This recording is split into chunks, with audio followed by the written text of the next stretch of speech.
What is up, fan addicts, fan guy addicts? It's your boy Josh Fan Guy coming to you with Friday Fantasy Edition of the Ultimate Fan Guy. Got a pretty busy afternoon, so we're gonna keep this one. It's gonna be a little bit more like Thursday's edition, which we skipped this week because I had to work a lot yesterday. But we're gonna just hit the my favorite plays of the week at each position, and briefly go through them. So I like what Russell Wilson a lot. I think he's gonna have a great shot against Tampa Bay. I like Aaron Rodgers. We don't know if Pat Mahomes is going to suit up. I like Stafford. I like Cousins. Not as crazy about Josh Allen. I think Jameis Winston's super hit or miss. Um, Not big on Wentz or Brissett. I do like Derek Carr this week. He's pretty cheap. He's like my cheapest play of the week that I like. To be honest, anything below Carr, I would be real sketched about. Uh,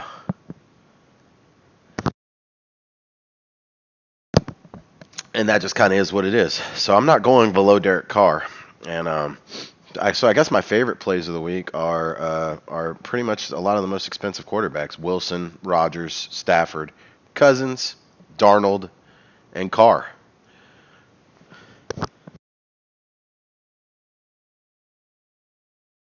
Also coming down with something, so yay, I'm sneezing a bunch. So in this lineup, let's go ahead and run with.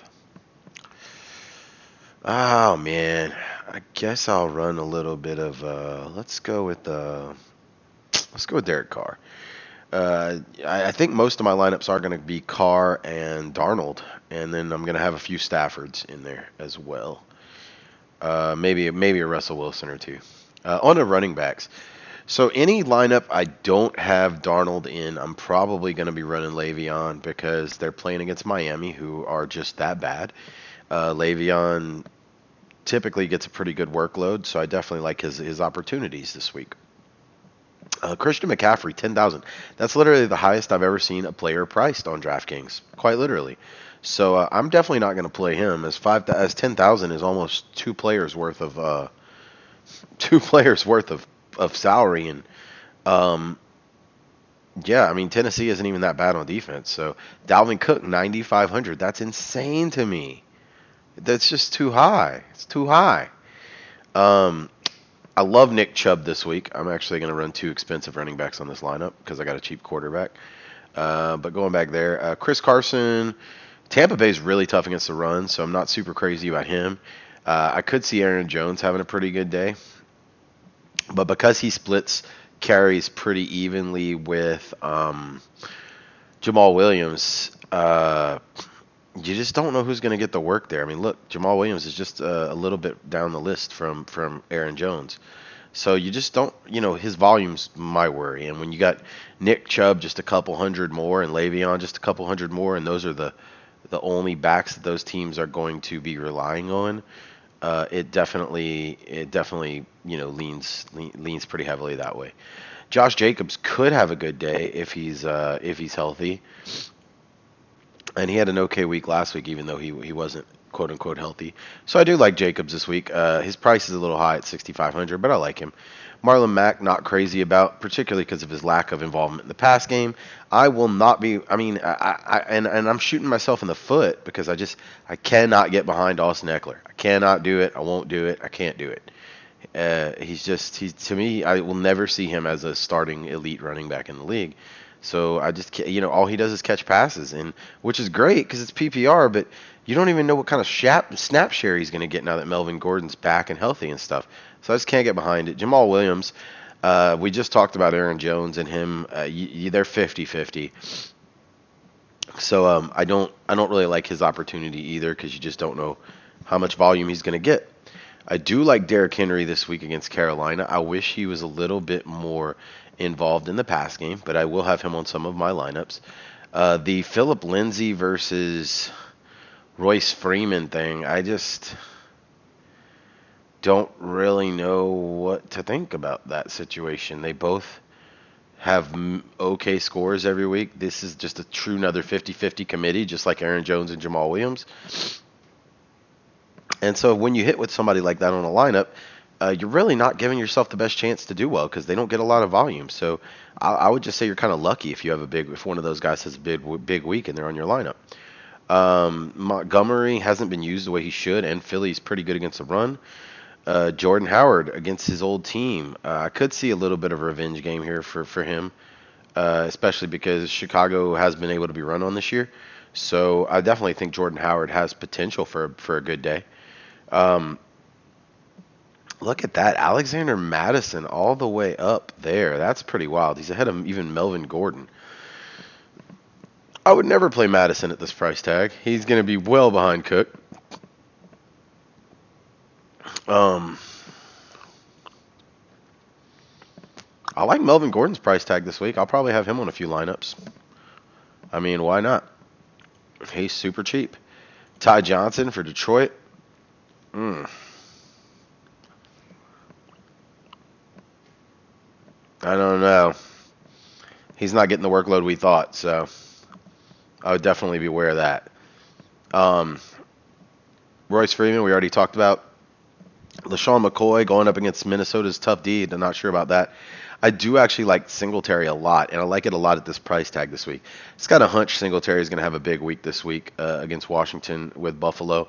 So if I end up having to pull one of these expensive running backs out, he's going to be replaced by Singletary, who I think is a great value. Peterson at 4,200 is also very, very playable. So those are the guys I would keep an eye on as far as running backs go. On to receivers. Thielen and Galladay. Wow, Galladay's made the ranks of the elite price tags. That's pretty wild. Um, he's just too expensive. I mean, especially when I have two expensive running backs. So I'm just kind of speaking about this lineup. But I do like Galladay this week. I just don't like his price tag. Diggs and Thielen are two of the top three receivers this week. That should tell you that Cousins should have a pretty good day according to DraftKings, which I disagree with. KC is usually pretty good against the pass, not as good against the run. So I'm not sure why they have him ranked that high, but whatever. Tyler Lockett, fourth. I think he'll have a good day against Tampa Bay. Matter of fact, I really like Lockett this week. Hate his price tag though. Tyreek Hill's value is really contingent on whether or not Pat Mahomes plays. If Pat Mahomes plays, Tyreek Hill's a great play. If he doesn't play, Tyreek Hill's a terrible play for this price tag. It's really just that simple. Then the next two, you got Godwin and Evans, back to back, bing bang boom. You never know which one of these two guys is going to get the ball. It's like throwing at a dartboard. Um, and they're in Seattle. Winston has a lot of issues in tough places to play against good defenses, which Seattle is. So I don't really trust either of those guys this week. Devontae Adams looks like he might be finally coming back this week. If he goes, I definitely do like him, though his price tag is still a little steep. Allen Robinson, I like Allen Robinson this week. Not even gonna stunt. Yeah, he's a little more expensive than I'd like at 6,800, but I do like him a lot. Odell Beckham, I'm not sure really why they still. I mean, I guess they just can't drop him too far, but he's not what he was, man. Baker looks terrible. That team looks terrible. Way overpriced in my opinion, especially going against Denver's very good defense. T.Y. Hilton's out this week. Keenan Allen might need to show up this week if the Chargers are going to have any chance against Green Bay. So I don't hate Keenan Allen at his price tag of 6,400. I actually think it's pretty good, pretty fair price tag. Juju, I'm staying away from this whole year because he just doesn't have a quarterback. McLaurin, I just think Washington's going to run the ball more this week, and Buffalo's really tough against the pass. So I'm not crazy about McLaurin at that price tag. I've been a big John Brown supporter all year, and I think he could have a pretty good day. But if Josh Norman plays, he's going to be shadowing him. So I think I would prefer John Brown to be a little cheaper. Marvin Jones Jr. I called his big week. I'm not feeling it this week though. He is actually playing a really high snap share, so you just don't really know. Now because I have Derek Carr going, I'm going to pair him with Ty Williams. It's just the most logical way to go in this particular situation. So that's the way we're going to go. Cortland Sutton seems like he has a pretty good price tag for his upside, so we'll go ahead and throw him in. I do like him as well. And I really like Robbie Anderson. I might like Robbie Anderson more than I like Cortland Sutton. So if I find another receiver that's a little cheaper here in a second, it's very possible that I'm going to pull Sutton out and stick them in. Crowder could have a great week this week. I think he is on a few of my lineups where I have Darnold instead of Le'Veon Bell. I am choosing to pair Darnold with both Robbie Anderson and Jamison Crowder in different situations because they both have a lot of potential this week. So I just, again, you don't know which one's going to get it, but they're both cheap, so it's worth taking a shot at one of them. Alshon, not crazy about against Chicago. Watkins, not crazy about any of these guys really. Devontae Parker, I like, and he's only 4,400. So let me go ahead and throw him in my flex right now because I can see things are really getting cheap on me right now. So we just got to do what we got to do. In terms of defensive plays this week, I like Denver and I like Carolina. Um, and I like the Eagles too. I think the Eagles could put it on Chicago at home. And then we get Ertz. Okay, that's a good lineup. Sure, I'll take a flyer on Ertz. Ertz, oh how the mighty have fallen there. Ertz is super cheap as a tight end. Reviewing tight ends, Kelsey's only good if Mahomes plays. Really, I mean, he kind of was good last week even without Mahomes, but he's just so priced so high. Darren Waller I like a lot, but I have Ty Williams on here, who's actually cheaper than Waller. Waller is probably my top tight end for the week. Hunter Henry, still very expensive, man, but they might need him and Keenan Allen if they're going to have any chance against Green Bay. And in terms of cheap guys, I like T.J. Hawkinson this week. I think this could be a TJ week, so beware of that. So I kept this one pretty short today. I am sorry. I do have a lot of stuff going on, but I definitely wanted to get you some quick picks and kind of at least let you know my favorite matchups for the week at each spot. So thanks for coming in. I promise next week's will be longer and more normal. It's just been a crazy Halloween week with my birthday and some other cool stuff that I can't really talk about right now, but I will update you guys as soon as I can. So I've got a lot of cool stuff in the works. I want to thank you for stopping by today. Much love and appreciation, and I will see you guys soon. Thanks for stopping by.